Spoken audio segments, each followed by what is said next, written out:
हमें अपने सफ़र के दौरान कई बार ऐसी कुछ चीज़ें दिख जाती हैं कि जो हमें सोचने पर मजबूर कर देती हैं। आज इन जंगलों में मुझे कुछ ऐसा दिखा जिसने मेरे सारे सफ़र को एक नई दिशा में ही बदल दिया। मुझे दिखा यहाँ पर एक ईगल का बच्चा। आप जानते हैं कि ईगल यानी गरुड़ दुनिया का सबसे साहसी और मजबूत पक्षी है।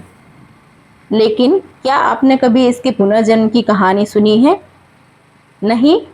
तो चलिए मैं इसके पुनर्जन्म से आपको कराऊंगी आज अवगत। पुनर्जन्म तो अक्सर हमारी जो अवधारणाएं हैं उनमें किसी की मृत्यु के पश्चात जो जन्म होता है उसे कहा जाता है। लेकिन क्या आप जानते हैं कि ईगल पक्षी का पुनर्जन्म एक ही जन्म में होता है? अब वो कैसे संभव है? चलिए बात करते हैं इसके बारे में। ऐसे तो ईगल की जो आयु है वो 70 साल की होती है और माना जाता है कि पक्षियों में सबसे लंबी आयु इसी पक्षी की होती है। लेकिन अपनी 40 साल की उम्र के बाद उसके जीवन में एक ऐसा मोड़ आता है जब उसकी चोंच भारी और टेढ़ी हो जाती है, जिससे कि वह शिकार नहीं कर पाता। उसके पंख मोटे और कमज़ोर हो जाते हैं, जिससे कि वह उड़ नहीं पाता। उड़ना उसके लिए बहुत मुश्किल हो जाता है। उसके नाखून सुस्त और ढीले हो जाते हैं और उनसे वह शिकार नहीं कर पाता। तो ये जो समय होता है ये उसके लिए बहुत भारी होता है। यानी अब उसके पास केवल 2 ही रास्ते बचते हैं। या तो वह धीरे धीरे मौत को अपने गले लगा ले, क्योंकि उसके खाने पीने का अब ठिकाना कम हो जाता है, या फिर संघर्ष करके वह खुद को नया जीवन दान दे। वो कैसे संभव होगा? तो बता दें कि ईगल अपने नाखूनों, पंखों और चोंच को बदल देता है। कैसे?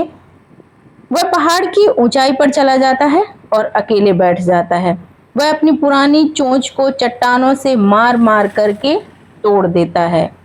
जब नया चोंच आ जाता है तो फिर वह अपने नाखूनों को इसी प्रक्रिया से तोड़ता है। फिर जब नाखून भी उसके आ जाते हैं तो वह अपने भारी भरकम पंखों को एक एक करके नाखूनों से नोच डालता है और धीरे धीरे फिर उसके पंख भी आ जाते हैं। तो बाकी के बचे हुए जो 30 साल हैं वो फिर से नई ऊर्जा के साथ में जीता है। लेकिन जरा सोचिए कि ये कितना मुश्किल रहा होगा, कितना दर्दनाक मंजर रहा होगा जब एक एक करके वो अपने शरीर के अंगों को खुद से ही तोड़ता है। और इस प्रक्रिया में कम से कम उसे 5 से 6 महीने लग जाते हैं। तो एक पक्षी जो 6 महीने लगातार दर्द और कष्ट सह करके उस प्रक्रिया से गुजरता है, उस दर्द से गुजरता है जिसको सहना कोई आम बात नहीं होती है। कितना दर्दनाक रहा होगा यह सफ़र, लेकिन फिर भी वह उन मुश्किलों से नहीं डरता। और जब नए पंख आ जाते हैं, नई चोंच आ जाती है, नए नाखून आ जाते हैं और फिर से वह मजबूत हो जाता है और उसके बाद वह और भी ऊंचा और तेज उड़ान भर सकता है। तो अपने पुनर्जन्म के लिए, अपने नए जीवन के लिए एक पक्षी इतने कठिन परिश्रम से गुजरता है।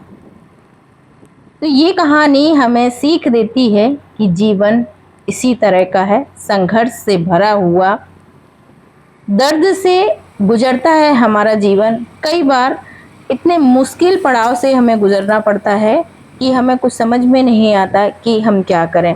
और ईगल की तरह यदि हम धीरे धीरे उन मुश्किलों से डर जाते हैं तो हमारे सामने सारे रास्ते बंद हो जाते हैं। लेकिन यदि हम कठिनाइयों को दर्द के साथ, परेशानियों के साथ अलग करते जाएं, उन्हें हटाते जाएं, सहने की क्षमता को अपने बढ़ाते जाएं, तो हमारा जीवन काफ़ी अच्छा बीतेगा। तो क्या कभी आपने सोचा है इस बारे में कि जब ज़िंदगी में सब कुछ थम जाए, जब हम थक जाएं, जब हम टूटने लगे और हमें लगे कि अब आगे का रास्ता नहीं है, तब क्या होगा? तो इस कहानी को याद करिएगा। जब भी आप इस कहानी को याद करेंगे, जब भी आप इस पक्षी को याद करेंगे, तो आपके जीवन में एक नई स्फूर्ति भर जाएगी। आप अपने दर्द और कठिनाइयाँ, परेशानियों को सहने के लिए खुद को तैयार कर पाएंगे। इस पक्षी की कहानी हमें सीख देती है कि ज़िंदगी में जब हालात हमें तोड़ने लगें, जब समस्याएं हमारे पंख बांधने लगें, जब डर और असफलताएं हमारी चोंच और नाखून की तरह हमें कमज़ोर बना दें, तो हमें भी ईगल की तरह खुद को बदल लेना चाहिए। हाँ, बदलाव दर्दनाक तो होता है, क्योंकि पुरानी आदतें छोड़ना, अपने डर पर सामना करना, अपनी कमजोरियों को तोड़ना आसान नहीं होता। लेकिन यदि हमने बदलाव कर लिया, हमने अपने आप को बदल दिया, तो हमें नया जीवन जरूर मिलेगा। याद रखिए कि गिरकर उठना ही असली जीत है। जिंदगी तब तक हारती नहीं जब तक आप हार नहीं मान लेते। हर कठिनाई हमें तोड़ने नहीं बल्कि नया बनाने आती है।